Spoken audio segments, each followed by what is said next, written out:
Hey, it's Tony Brueski, and this is our week in review over the weekend, taking a look back at some of the most compelling conversations and stories that we've covered for you of the last week. Brand new episodes back Monday morning, bright and early, 5 a.m. here on the podcast.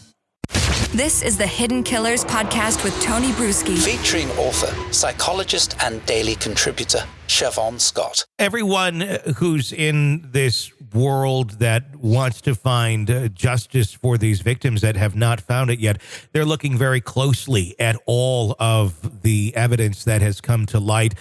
There is the case in Oklahoma that looks very, very reminiscent of BTK. We still don't know yet exactly what the connection is going to be there, if we can actually find one. And then there's also the one that's going on in Missouri, the Garber case. And the Missouri detective Lori Howard was on Banfield just the other night talking about saying that there's no direct evidence connecting Rader to Garber. The body of Shauna Beth Garber, who was 22 when she went missing, discovered in 1990. The autopsy revealed that she had been raped. That is the thing that changes from all the other known murders of Dennis Rader. Strangled and restrained with bindings about 2 months before her body was found in McDonald County, Missouri. Detective Lori, like I said, saying no direct evidence. Carrie, his daughter, is saying that she has no faith in Lori Howard and that she would have made an arrest last week. Obviously, one's an investigator, one's the daughter of this horrible human being, but Carrie is a wonderful person, and her heart is certainly in the right place. She is sitting there, and she's going through all of this hell again, trying to help investigators. Obviously, you have the feeling of we're going somewhere, we want to find answers, but in cases like this where it's so far removed from the current date and time, it's very difficult to do that with a whole lot of certainty.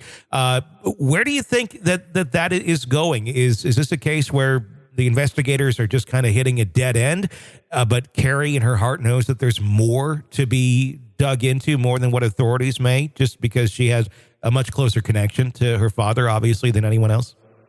She sure does. You know, she's an amazing person, and I really see Carrie as her advocacy and work for victims and assisting law enforcement at this point. This is her path out of trauma. You know, allows her to heal, which is a wonderful way to do it, you know, because she's doing so much good in the world. Yeah.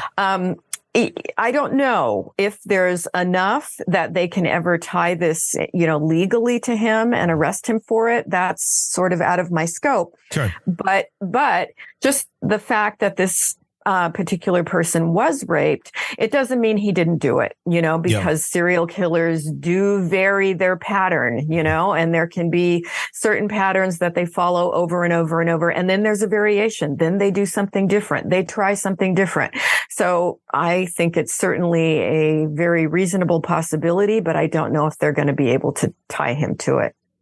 And that's the thing, even because the tying is going to be the hardest part. It's also one of the hardest parts for the other case, Cynthia Kinney, who was a 16-year-old cheerleader, because there is no body. So we don't know exactly how was she killed if we don't have the bondage and all of that we've seen in so many of his other projects, as he called them. We don't have that, but we do have that account of the notebook, the book he was attempting to write, if you will, that recounts such a very similar type situation where this cheerleader disappeared. It almost seems a little bit too much of a coincidence to be a coincidence. Yeah, it's really eerie. And, you know, the extent of this guy's horrendous fantasies, there just seems to be no limit to it.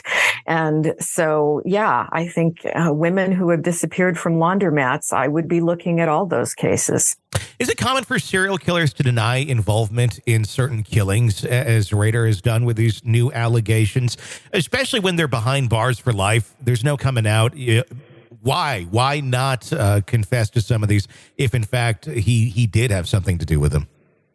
Other than it's part of the game. It's part of the, catch me if you can kind of thing, that he may get pleasure from keeping people guessing.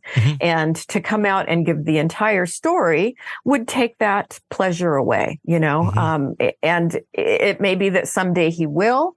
I know Carrie is communicating with him now and trying to get to the bottom of everything he's done, but it sounds like he's continuing to be cagey about it. And so we may never know. Is there, or have you ever seen the cognitive decline of someone like this, like a Dennis Rader, where with age, it actually affects their ability to recall or acknowledge their past bad acts or murders in this case? Almost blurring the lines between what was fantasy for him and what was, in fact, a real crime that he committed? Yeah, it's certainly possible. I don't think we have, data on serial killers' aging patterns and, what it's like when they get Alzheimer's, but it's certainly possible that at some point he will just not remember. Now, Carrie says at this point, he's still sharp as a tack. Although his body, as she puts it, is rotting away. He just sounds like he's in terrible health. But he's still cognizant and he's still capable of playing mind games. And this may be the way he entertains himself in prison is, what kind of clues can I put out there and who can I confuse and who can I mess with? Just because this has always been something that he enjoys. It's a lot of just because I can. Exactly. This is the Hidden Killers Podcast. Want more? Start binging on all of our true crime podcasts right now through Apple Podcasts and get an ad-free experience when you sign up to be a True Crime Today Premium Plus member exclusively on Apple Podcasts. More of the Hidden Killers Podcast dropping soon. Press subscribe now.